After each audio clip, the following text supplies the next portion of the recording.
Hello there, my name's Dane Lemaitre, welcome to another review. This is quite a special review. It's my first N-gauge train, and it's the Bachmann Skarloey, which has just been brought out. So I think it's a really good model overall. I only have one bit of track to test it on at the minute, a long piece of Pico flexi track. So I do intend to hopefully in the future build an actual N-gauge layout for it, because obviously N-gauge being so small, you can fit into tight spaces. So I intend to do that in the future. But here is the Bachmann Skarloey. So here you can see we have the Bachmann Skarloey. I'm sure you'll agree it's a very nice, well detailed model. So I'll just show you a bit around him. And as of the CGI series, he had a number 1 on the back of him. You can just about see the number 1 there. And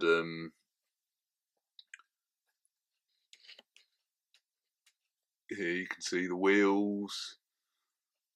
I've actually seen Talclin at Worley at the NEC in Birmingham. I had my photo taken alongside it. And Talclin was the one that it's pronounced Talclin, by the way. I was told by the people there, and this looks just like it. The Skarloey's face, it looks just like it did in the CGI series of the show. As you know, most of the engines that are in the Bachmann range have moving eyes, however this one doesn't, and you can sort of understand the reason why, because of course it is very, very small. And just in case you're not too sure actually how small it actually is, here it is next to the Bachmann Toby.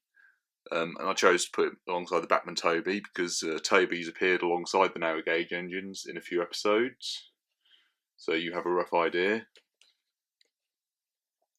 So this looks just like what Skarloey looked like in the CGI series.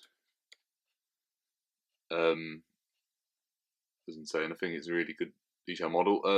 One thing I will add as well is that in the early TV series you had a little gold band around the top of his funnel. But from series 6 onwards, that band disappeared. It's the same here, and I actually like the gold band around the funnel of the Skarloey, so I think that was a bit of a loss. And there's a little stump there, so I mean, if I got some paints out, I could quite easily paint a little gold band around it if I really wanted to.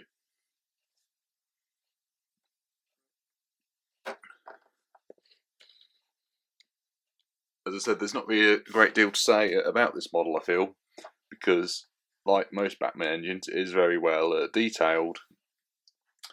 I'm more of a 00 person than an N-gauge, but on the box it says this is HO scale but runs an N-gauge track, and to me that doesn't 100% make sense. I've actually got a friend that does 009, and he says it looks more sort of 009 sort of scale. And I'm still learning a lot about gauges. Like I said, as you know, all of my engines are 00 scale, so I know more about 00 than any other gauge, to be honest. And I mean, it was only a few years ago that I found out about the Z gauge and the T gauge. It's amazing how small they go. And I'm not against N gauge, but it is very expensive. And I mean, this model here cost me £75. And some of my big engines and that includes tender engines, didn't actually cost as much as that. So it's quite extortionate, I think. So I definitely prefer 00. And I mean, also I've got tank engines as well, and they didn't cost as much as this. My only one that did cost more than this was Oliver, but that was because he was a rare one. So you sort of have to put your money where your mouth is with Oliver because of how rare he is. And I'd rather pay a bit more money and have something than not have it at all. I think the one thing that does let this model down is the inside of the cab, because you can see clearly right inside the cab, and there's no details like fireboxes or anything like that. So I do think that's a bit of a shame. But overall, so I think it's a very good model. You won't be disappointed.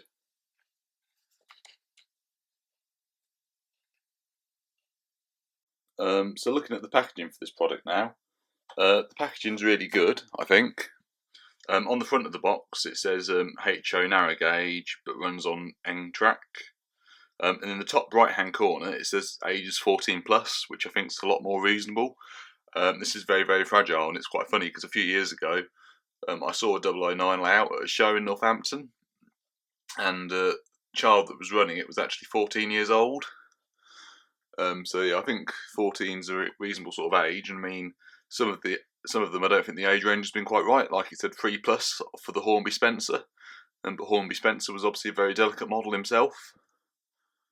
So moving on to the back of the box, it now shows the new narrow gauge Bachmann range, and it mentioned, so there you can see Skarloey. It shows 3 other wagons. The red one looks quite good, but the blue and the grey truck, however, to me it doesn't 100% look like what any of the trucks look like in the TV series of Thomas the Tank Engine. I mean, this is all the range so far. I mean, there's obviously other narrow gauge engines, and I dare say if they do appear, they'll look like what they did in the CGI series, which isn't too much of a problem, as I think a lot of them looks a lot better in the CGI series detail-wise.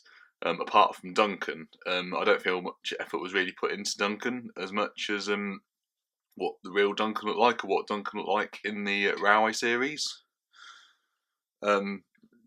But I suppose we'll just have to wait and see. And also, there's been a few other narrow gauge engines like Millie, Luke, Mighty Mac, Freddie, and Proteus. And I certainly hope that they appear in the range, because I think they've got really nice wheel arrangements. And again, it'd just be so nice to see some other narrow gauge engines in the range. I got this from Tootally Thomas, where I've got some of my other ones from. And so, as you know, I've bought a few of my die casts from there, as you probably saw in my last Turtle Collection update. And I've brought a few more since then, which I'll be talking about another time in another box Turtle Collection update. Like I said, I'm slowly building that collection up as well. So quite busy, I think it's fair to say. But so I certainly recommend you get this model, and I've tested it here, and as you can see, I can only run it backwards and forwards. I've only got a bit of N-gauge track, but it does run really well indeed. Thank you very much for watching. Goodbye.